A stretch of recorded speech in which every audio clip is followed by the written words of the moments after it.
We be back, and I had water between episodes because I didn't have it for the past two, because I'm stupid. Also, big problem. I have to drink so much water when I do like a big recording day of this that I have to go to the I already have to go to the bathroom a lot. Like, number one. This might be TMI, whatever. I already have to go to the restroom more than the average person to go number one. Um, so on days when I have to drink like 5 water bottles because of how destroyed my throat is after like these recording sessions, it's just it's endless. I went to see Puss in Boots 2 with my family last night. I had to go before we left.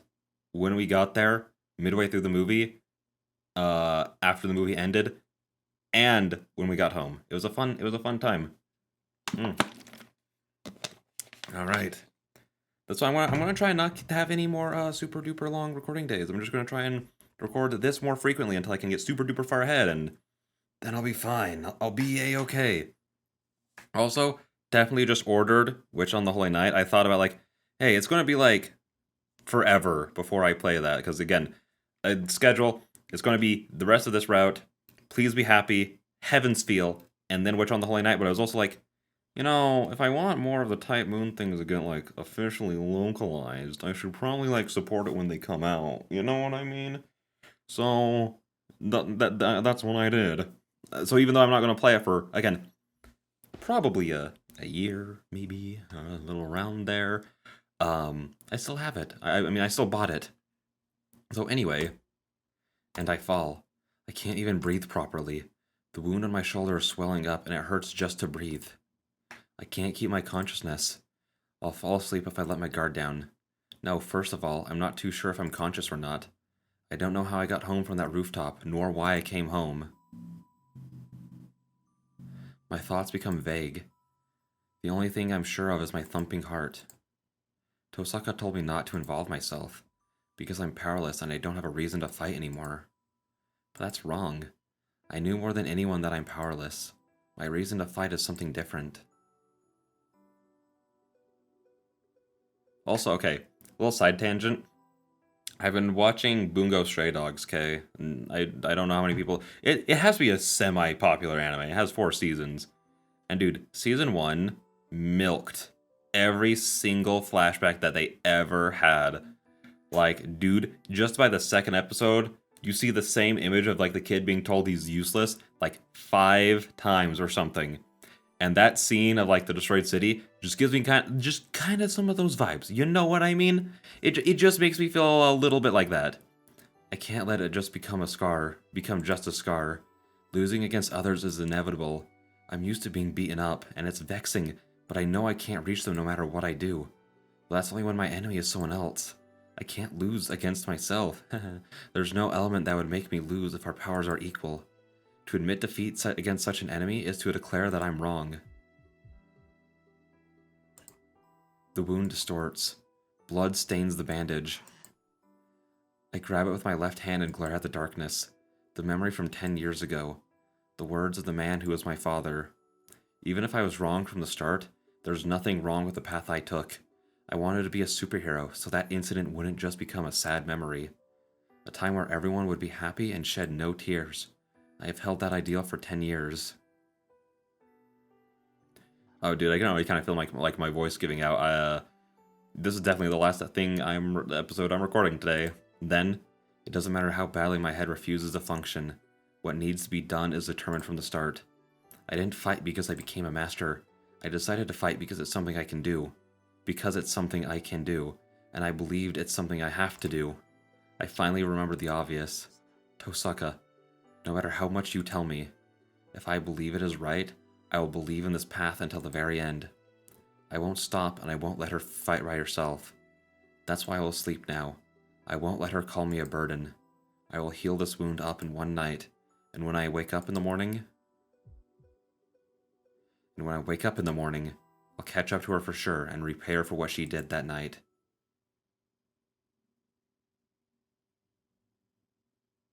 "211 Unlimited Blade Works 12 Moonlight."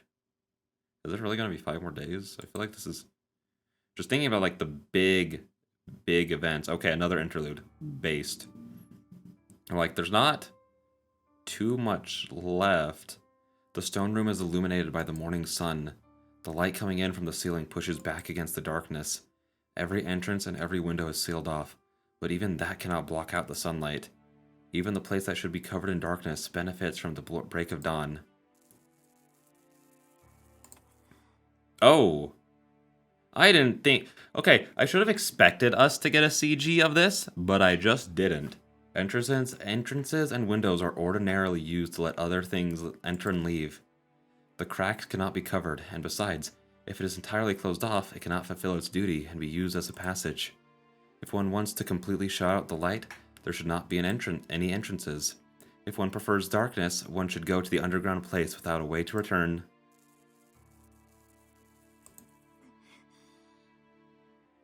In that regard, this underground temple is not perfect. Light exposes all secrets without reservation. The hidden temple was easily discovered, and its master was easily eliminated as well. There are traces of blood on the floor. The original owner of this temple was killed by an intruder. The supervisor of the Holy Grail War, Kodamine Kirei, was removed from the stage by Castor's hand.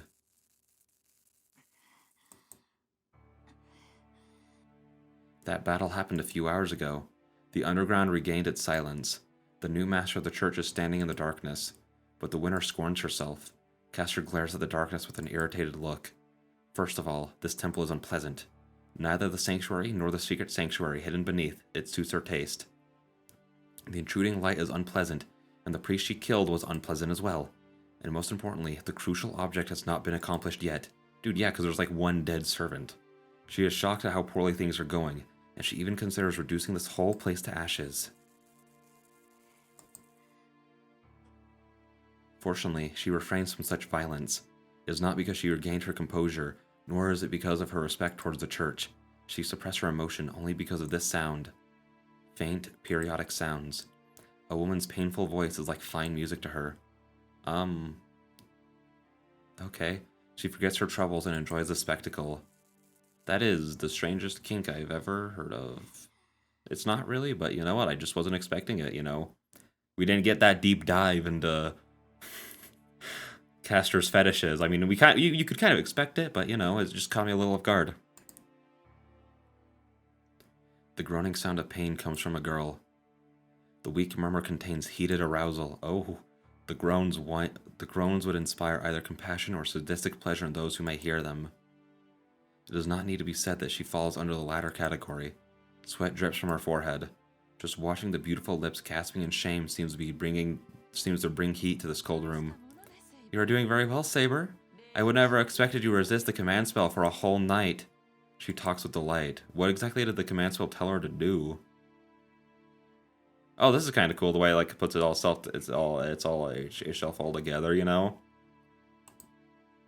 At the back of the temple, the girl hangs, only able to moan. As long as she opposed. Okay, like listen, Castor, you could have pulled the dress down and like, you know, cover her up a little bit. She's probably cold, feeling a little embarrassed. The girl hangs, only able to moan. As long as she opposes the command spell, free will does not exist for Saber. Worse still, a magic so strong that it is visible tortures Saber's body. The command spell pressures her from the inside, and Castor's magic tortures her from the outside.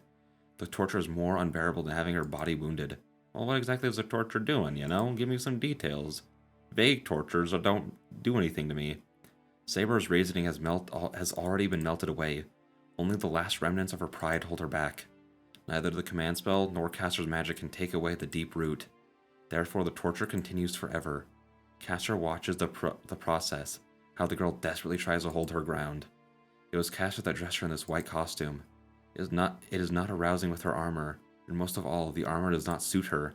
If she is an untainted virgin, this is wildly uncomfortable to be inside the mind of the person doing this. She should be in a pure white dress when she falls. How brave of you. No matter how much you resist with your will, that servant body of yours is different. You can tell that the command spell is slowly infringing on your mind, right? You'll be mine in less than a day. In that case, is it not easier to give up now and become mine? The voice protests painfully. Even though her reasoning is melted, Saber does not yield to Castor. As Castor says, she will endure this torture until the command spell fully controls her body. You are stubborn, Saber, but I shall forgive you. I like girls like you. That golden hair, small body, the boyish, gallant figure. Everything is so cute, and I love your loyalty for trying to choose death over betrayal. Really, I want to step on you and crush you. Oh my gosh. She looks at the girl with eyes filled with joy and hatred. Alright, guys, listen. If you've watched any of my other stuff, you should know I am down tremendous. But I apparently hold nothing to Castor. If Castor put her mind to it, she could get Saber to surrender in an instant. Saber's freedom is lost from fighting one command spell. Then the result is obvious. If Castor uses a second command spell, Saber will become Castor's without the need for such torture. But she will not do such an inelegant thing.